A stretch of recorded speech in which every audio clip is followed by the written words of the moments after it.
네, 안녕하세요. 김영로 TV의 날짜 이야기입니다. 자, 오늘은 3월 13일이네요. 3월 13일 날은 이제 어떤 일이 있었나를 이렇게 보니까, 음, 일단은 지금은 이제 사라지고 없는 소련이라는 나라가 있습니다. 지금 그것은 이제 러시아가 이제 어떤 국가적인 그런 차원에서 이제 소련을 승계하고 이제 있는데, 그 소련이 보유하고 있던 그 국가보안위원회, 소위 그 정보기관이죠. KGB라는 것이 바로 생겨났던 일입니다. 그런 날이에요, 오늘이. KGB가 만들어진 날이죠. 조직이 됐다라는 그런 얘기가 되겠습니다. 예, 그, 세계 각국의 나라마다 다 그런 그 정보기관이 있습니다. 뭐 미국 하면은 아주 유명한 거 있죠. CIA가 있고요. 소련에 이제 KGB가 있었고, 그래서 지금 러시아는 저걸 어떻게, 뭐 일단 운영을 하고 있겠죠. 근데 예전 같이 이제 그렇지는 않을 거라고 보고요. 뭐 이스라엘의 모사드라든가, 그다음에 뭐 영국에도 M, 아유, 뭐죠? 지금 잘 기억이 안 나는데. 그다음에 뭐 우리나라에도 어, 그 박정희 대통령이 이제 5.16 군사혁명을 일으키고 나서 그 이후에 조직된 것이 바로 중앙정보부죠. 어떻게 생각하면 CIA 그런 그 이제 느낌을 주는데, 왜냐면 중앙정보부니까. 그다음에 그것이 뭐 이제 안기 바뀌고 그다음에 국정원으로 또 이름이 바뀌고, 근데 지금은 어, 좀 이상한 일이 많이 이제 우리 그 이제 정치 권력에 의해서 이제 이 소위 그 기관에 많은 변화가 있었는데, 지금은 이제 국정원을 무력화시킨다라고 해갖고 지금은 국정원이 간첩 잡는 일을 못합니다. 사실 국정원이 간첩 잡는 일을 해야 되는 그런 기관인데 정말 알 수 없는 일이 이 땅에서 벌어지고 있죠. 네. 그런가 하면은 어, 뭐라고 할까요?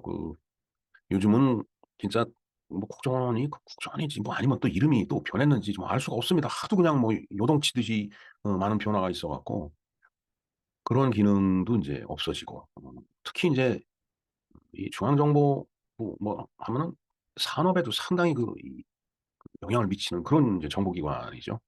어느 나라국은 뭐 다 마찬가지고 똑같은 거예요. 뭐 중국이라고 없겠습니까? 중국은 오히려 더 강력한 그런 어, 기관이 있겠죠. 그다음에 일본도 마찬가지일 거고. 하다못해 우리가 뭐 후진국이라고 허접하다라고 이렇게 생각되는 그런 나라들도 다 그 인간 사는 세상이기 때문에 이런 기관이 다 있을 거라고 보여집니다. 단지 그 기관이 규모가 크냐 작으냐, 영향력이 크냐 적으냐 이런 문제지 어, 그런 문제가 없을 수는 없죠. 그런가 하면 우리나라에는 또 어, 보안사라는 게 있었죠. 소위 그 군을 이제 군 내에서 이제 그런 걸 관리하는 그런 부대. 그리고 또 정보기관끼리 서로 또 감시를 또 이제 합니다. 참 어쩔 수가 없는 것 같아요. 인간 세상은. 자, 어찌됐든 그거는 이제 부가적인 이야기였고, 오늘은 이제 소련이, 옛 소련이 KGB에 대해서 알아보는 시간을 좀 갖도록 하겠습니다. 음, 그런가 하면은 이제 뭐, 또 여러 가지 날들이 많이 있죠. 그거는 제가 내용을 말씀드리면서 추가적으로 더 어떤 기념일이 있는지에 대해서 말씀을 드리는 걸로 하겠습니다. 네, KGB에 대해서 한번 알아보겠습니다. 자, KGB, 국가보안위원회라고 되어 있습니다. KGB, 우리가 뭐 예전에 많이 들었죠. 소련의 정보기관이 이제 KGB였는데, 네, 01번을 보면은 저게 아마 러시아 말인가 겁니다. 정말 저는 러시아어 공부를 못 해갖고 어떻게 읽는지 잘 모르겠습니다. 그래서 그 밑에다가 02번에다가 우리말로 적어놨어요. 카게베. KGB가 이제 러시아 말로 읽으면 카게베가 되는 거죠. 카게베, 코미테트 고스다로스트벤노이 베조파 스노스티. 좀 읽기도 좀 힘드네요. 저것을 영어로 이제 발음을 했을 때 이제 KGB가 된다라는 그런 얘기가 되겠습니다. 자, 이것은 KGB는 1954년 3월 13일부터 1991년 11월 6일까지 존속했던 소련의 정보기관이다라는 얘기죠. 결국은 소련이 해체가 되면서 어, 국가보안위원회 KGB도 이제 사라진 거라고 보면 되겠습니다. 자, 저 시대가 어떻게 보면 우리나라 입장에서 봐서는 이제 6.25 사변이 끝나고 바로죠. 채 1년이 안 돼갖고 KGB가 이제 만들어진 거네요. 저 시대를 우리가 이제 냉전 시대라고 부르죠. 제가 얼마 전에 그 철의 장막이라는 그 편을 한번 설명을 한 적이 있었는데 바로 그 철의 장막이 이 바로 소련을 비롯한 소련의 그 위성 국가, 공산주의 국가와 자유 진영과의 어떤 그 경계선이었다라고 말씀을 드렸죠. 그 소련을 비롯한 그 세력과 그다음에 이제 자유진영 쪽에서는 미국을 비롯한 이 세력, 이것이 서로 인제 뭐라 그럴까요? 대치하고 있었던 거죠. 그러니까 무기를 들고 서로 총을 쏘고 대포를 쏘고 하면서 싸우는 전쟁은 그건 음 뭐 열전이라고나 뭐 얘기를 할까요? 일단 뜨거운 포탄이 나가니까. 근데 인제 이 시대는 총을 쏘거나 포를 쏘거나 하는 그런 전쟁이 아닌 그야말로 서로 어떤 그 군비 경쟁 내지는 세력 인제 대결만 했었기 때문에 실질적으로 뭐 총을 쏘거나 포를 쏘는 그런 일이 없었기 때문에 그걸 이제 콜드와 냉전이라고 부른 거라고 보면 되겠습니다. 하여튼 그 냉전 시기에 세계에서 가장 영향력이 강한 정보기관 중에 하나였다라는 얘기죠. 왜냐하면 이제 미국에서도 그 CIA라는 것이 있었고 영국도 그런 그 정보기관이 있죠. 그리고 우리나라에도 인제 그때 당시에 인제 중앙정보국 물론 그 인제 이후에 생긴 거지만 저것보다는 이제 그런 그 정보기관이 인제 있었습니다. 그다음에 뭐 이스라엘의 모사드 같은 그런 정보기관이 있죠. 예. 일단 뭐 그건 그렇고 KGB의 역사를 한번 보겠습니다. 예 우리말로는 국가보안위원회입니다. 1954 년에 창설됐다고 말씀을 드렸죠. 당시 소련은 서기장 스탈린이 사망한 이후 그의 후계자 자리를 놓고 권력 투쟁을 벌이고 있었다. 뭐 당연한 얘기입니다. 그 최고 지도자가 유고가 됐을 때 사라지고 나면은 그 자리를 서로 차지하기 위해서 인제 권력 투쟁이 벌어지죠. 뭐 소련이라고 해서 다른 이는 다를 리는 없을 테니까 그런 그 권력 투쟁이 인제 당연히 벌어졌겠죠. 이때 국가안전부 장관이자 비밀경찰이 총수였던 라브렌티 베리아는 자신이 비밀경찰 조직을 바탕으로 권좌에 오르려 하였으나 이를 경계하던 반대파에 의해서 숙청이 되었다. 예 뭐 정적은 그렇게 제거가 되는 겁니다. 뭐 이 저런 것들이 뭐 엄청나게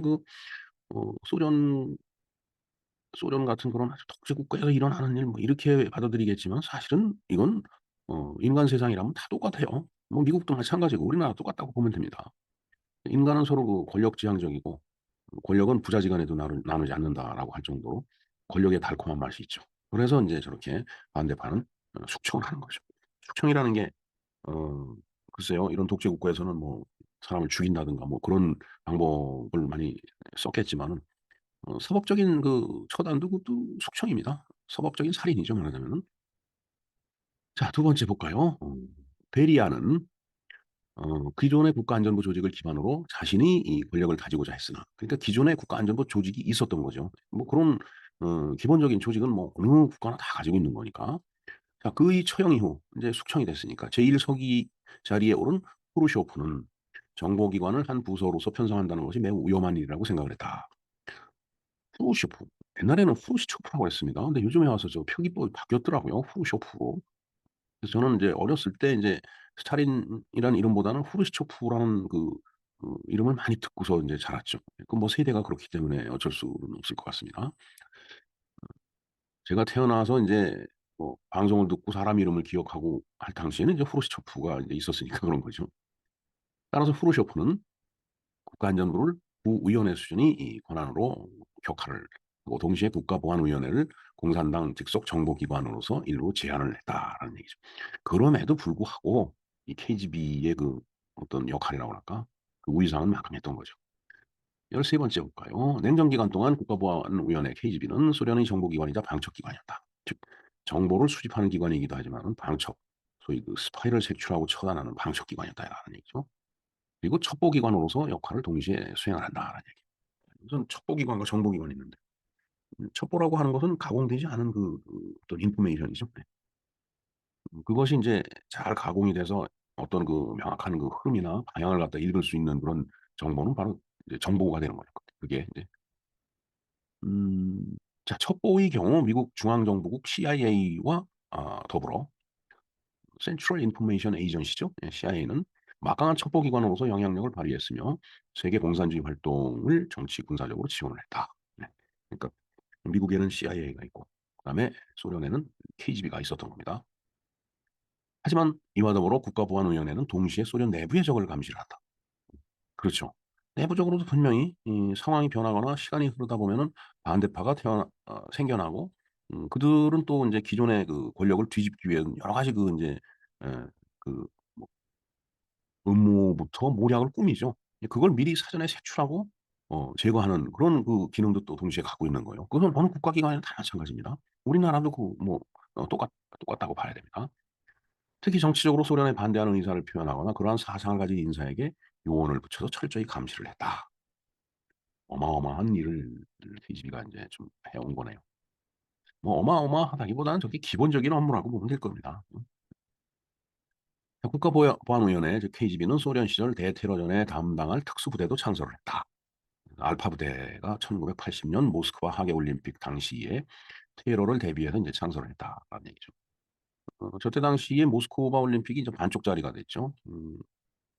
그 미국이나 이 자유진영 쪽에서는 그 올림픽에 그 저기 참석을 안 했습니다. 그 이제 출전 안 했어요. 우리나라에는 모스크바 올림픽이 안 갔습니다 그때 당시에. 더군다나 그 무렵이 하여튼 뭐 냉전이 극대화되던 그런 시기였기 때문에 그리고 이제 1984 년에 LA 올림픽이 있었죠. 그때는 또 공산 진영 쪽에서 아무도 안 왔습니다.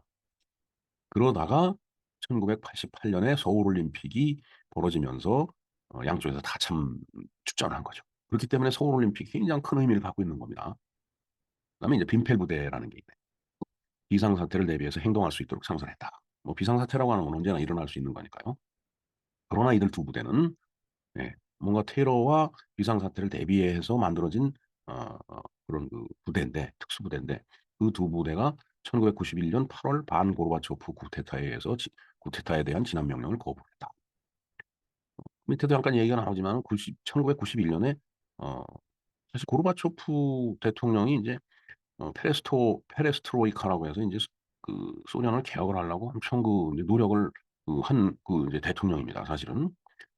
그러나 인제 그게 이제 뭔가 인프라가 제대로 갖춰져 있지 않은 상태에서 그렇게 진행을 하다 보니까 고르바초프 대신 자신이 그 이야기한 대로 뭔가 개혁을 하려고 그랬는데 개혁이 되기도 전에 나라가 없어졌다. 이제 그런 얘기를 했었죠. 예.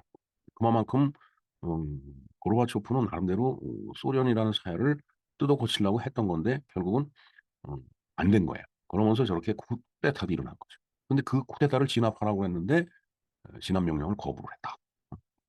그리고 음 1993 년에 벌어진 10월 반 보리스 옐친 사태에서도 또 진압 명령을 또 거부를 했다.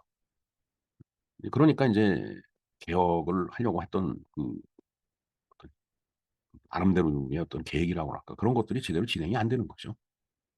예 그런 거 보면은 국가에도 운명이 있는 것 같아요. 흥망성쇠가 있듯이 국가에도 사람뿐만 아니라 다 팔자가 있는 것 같습니다, 국가도 나라도.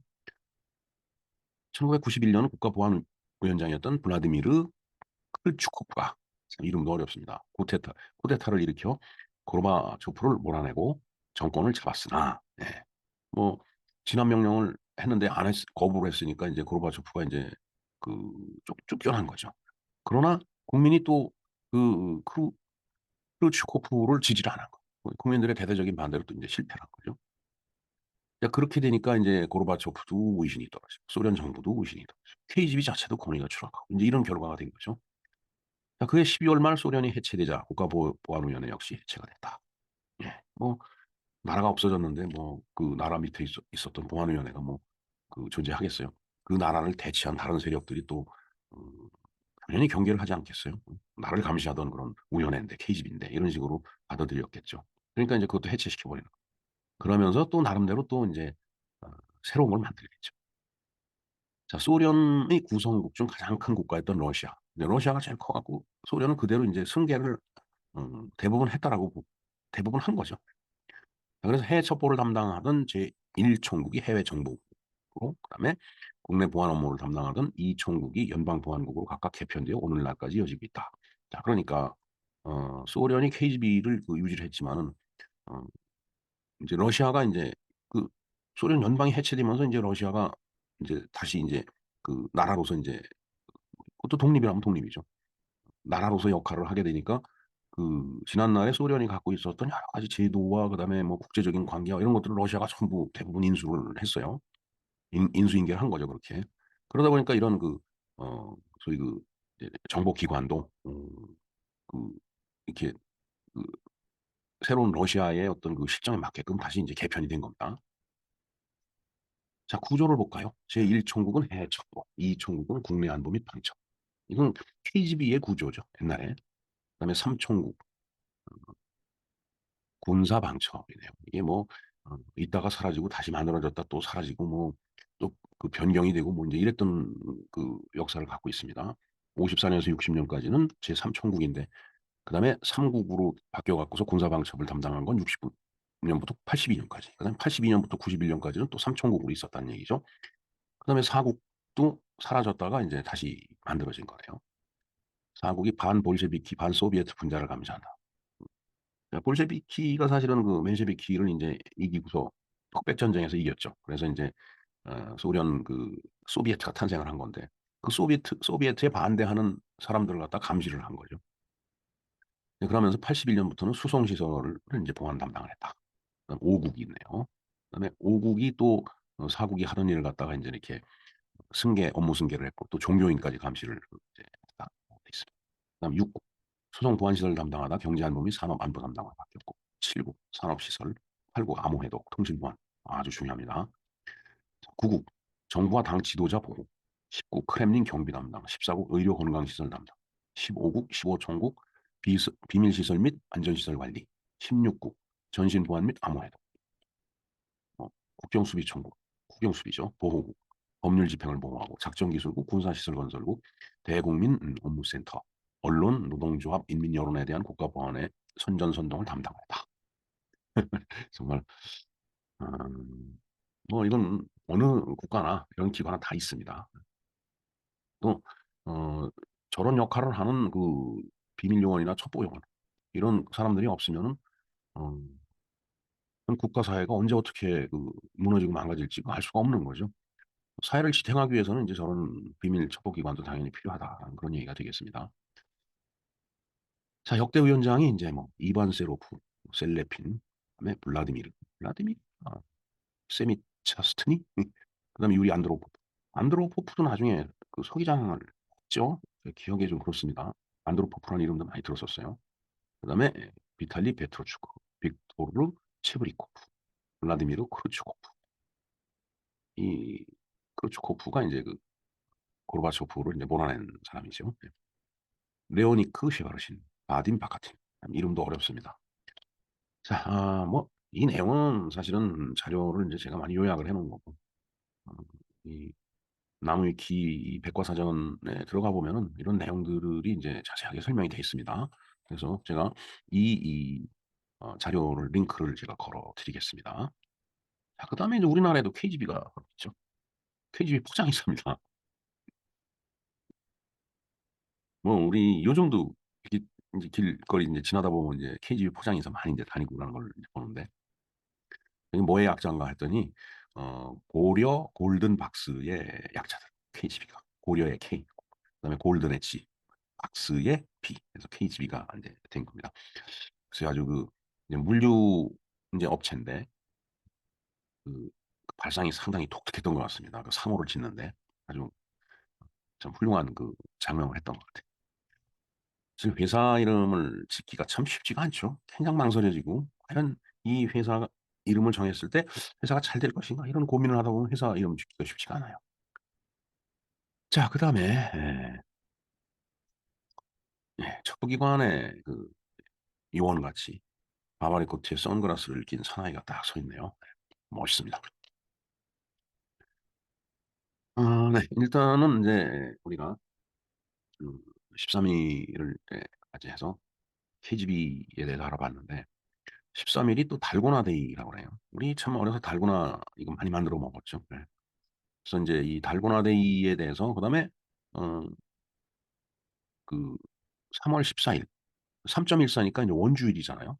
3월 14일은 원주율은 이제 수학에 관련된 그 이제 숫자이기 때문에 이게 수학의 날도 됩니다. 3월 14일이. 그다음에 이제 3.14를 파이로 표현하기 때문에 파이데이라고 또 합니다. 자, 그러면서 또 3월 14일은 매월 14일은 무슨 데이 하듯이 바로 화이트데이가 되겠습니다. 오늘은 2월 14일 날 초콜릿을 음, 어떻게 되는 거죠? 남자가 여자한테 초콜릿을 사주는 게 발렌타인데이인가요? 그러면 반대로 화이트데이는 여자가 남자한테 사탕을 아닐까요? 헷갈립니다. 하여튼 뭐 서로 이제 주고받는 거예요. 화이트데이는 아마 발렌타인 초콜릿을 여자가 남자한테 주는 건가요? 아, 정말 뭐 잘 모르겠습니다. 알아서 하십시오. 자, 화이트데이, 캔디데이가 되겠습니다. 자, 그런가 하면은 3월 14일 1862년입니다. 진주밀란이 일어났던 그 날이네요. 동학혁명이 일어난 것은 1894년 감옥영장이 있던 해였죠. 예. 그 그렇게 따지면 한 30년, 28년 전이니까 음, 글쎄요. 28년 전에 32년 전이네요. 그 소위 한 세대, 32년이면 한 세대죠. 28년이나 뭐 32년이나 한 세대인데 3세대를 걸쳐가면서 저렇게 그 가렴주구에 허덕이고 있었다라는 게 참 그냥 슬픈 그 얘기고 아주 뼈아픈 우리의 역사입니다, 사실은. 네. 자, 진주밀라는 간단하게 한번 보겠습니다. 당시 농민층 내의 소유와 경영을 둘러싼 계층 분화가 극심했고 많은 농민들이 빈궁에 허덕이고 있었다. 1894년 갑오경장 일어나던 해에 일어났던 동학도 다 빈궁에 허덕이기 때문에 일어났던 거예요. 그러니까 세대를 걸쳐가면서 가난이 계속 대물림된 거죠. 그 이전부터 해온 거고 그 이후에도 계속된 거죠. 그러다가 나라를 넘겨준 겁니다. 저렇게 가난에 허덕이던 사람이 나라를 고종이 통치하나 일본 놈들이 와서 통치하나 뭐 내 삶에 뭐가 바뀌는 게 있느냐. 그렇기 때문에 국민들도 그때 당시 백성들도 별 그 반항을 하지 않은 거 그런 측면도 있다라고 봐야 될 거예요. 참 슬픈 얘기입니다, 이거. 자, 나독리의 경우 약 6%의 토지 소유자가 44%의 농지를 소유했으며 63%에 달하는 빈농층이 18%의 농지를 소유하고 있었다. 음, 참 비참한 얘기죠. 예. 농민들은 힘을 합쳐 관리들을 살해하고 양반들을 공격을 했다.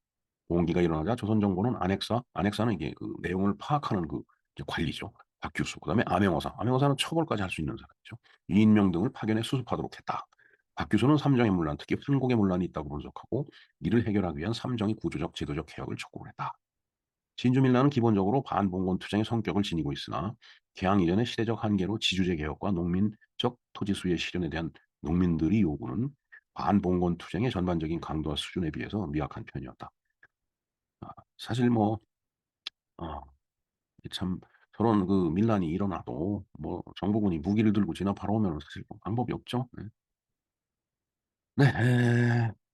참 이 앞에서 나동리의 경우에 6%의 사람이 토지의 반을 갖고 있었으면서 또 어, 인구의 반이 넘고 3분의 2에 가까운 사람들이 에, 빈농층이 이 농지는 겨우 18%만 소유하고 있었다. 이건 뭐 엄청난 빈익빈 부익부죠.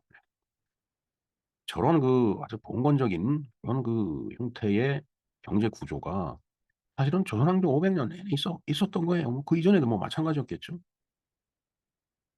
그러면서 이제 일제 시대에 들어서면서 이제 저런 것들이 많이 이제 어떻게 보면 이제 완화가 된 거 그런 측면도 있다고 보여집니다. 뭐 제가 또 이렇게 얘기하면은 뭐 토착외군이 또 뭐 친일파 이런 얘기를 하는지 모르겠지만은 그런 것들이 많이 이제 그 저런 구조가 깨졌죠.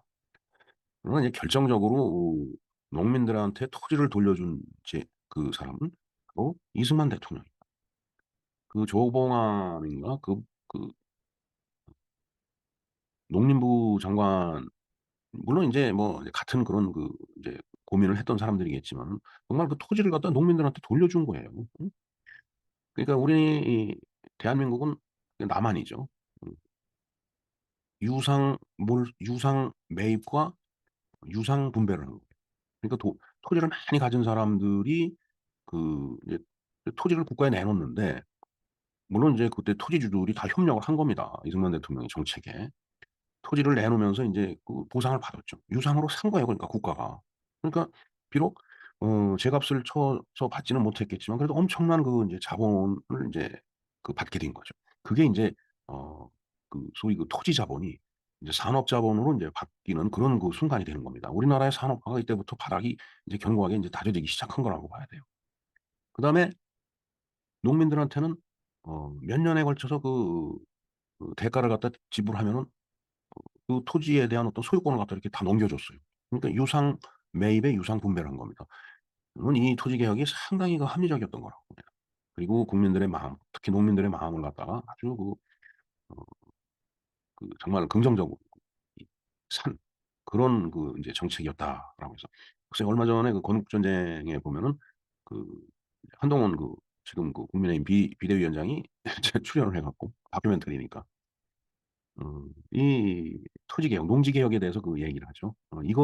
그것 때문에 인제 그 기업인들한테 가서 얘기할 때 그 얘기를 한 겁니다. 조금 전에 토지 자본이 산업 자본이 됐다라는 게 그러면서 거기서 산업화를 일으키기 시작한 그 씨앗이 이제 지금과 같이 정말 삼성이나 뭐 LG, SK, 옛날에 대우 뭐 여러 대기업이 있었죠. 그런 어 그룹을 만들었던 거예요. 그렇기 때문에 대한민국 경제가 오늘날 같이 이렇게 성장한 거다. 현대에도 있었죠. 현대를 빼뜨릴 수는 없습니다 진짜. 예. 예. 하여튼 이제 그만큼 인제 정말 가렴죽구에 허덕이던 백성들의 배고픔을 갖다가 해결하기 위해서 농지를 나눠준 분은 이승만 대통령이고 그럼에도 불구하고 거기서 경작해서 나온 소출로 도저히 1 년을 먹고 살지 못해 갖고서 보릿고개라는 걸 우리가 늘 경험을 했는데 저도 어렸을 때 보릿고개 이게 기억이 납니다. 정말 보면 먹을 게 없어 갖고 온갖 진짜 입에 가시가시한 잡곡을 섞어서 밥을 해 먹고 그런 기억이 있어요. 그래도 그거라도 먹어서 배는 안 골았습니다 사실은. 예 그래서 아 소위 보릿고개를 허물어뜨린 지도자가 바로 박정희 대통령이었다. 그런데 지금 이승만 대통령과 박정희 대통령은 엄청 폄훼하고 있죠. 참 벌 받을 백성들입니다 사실. 북한은 어떻게 했나요? 어 무상 몰수에 무상 분배를 했죠. 그러니까 무상 몰수를 해 버려 다 뺏어 버린 거예요. 그리고 무상 분배를 했어요. 말은 멋있죠. 무상 분배 받았어요. 근데 소유권이 아니라 사용권만 준 겁니다. 모든 토지는 국가가 소유하는 거예요. 그걸 거꾸로 표현하면은 토지 자본은 국가가 소유하고 소위 공산당이 소유하는 거죠. 지금 중국도 마찬가지입니다. 그렇기 때문에 자본주의를 비난하지만은 자본을 독점하는 독점 자본주의자는 바로 공산주의다라고 얘기를 할 수도 있겠죠. 뭐 역설적인 얘기지만 그게 현실입니다. 네. 얘기가 쪼끔 다른 방향으로 나오긴 했었지만은 진주민란이 인제 1862 년에 있었다라는 거 말씀을 드립니다. 네. 이상 3월 13일 우리가 KGB에 대해서도 알아봤지만은 그와 관련된 여러 가지 부수적인 기념일과 역사적인 사건에 대해서 간단하게 알아봤습니다. 김영로 TV의 날짜 이야기였습니다. 감사합니다.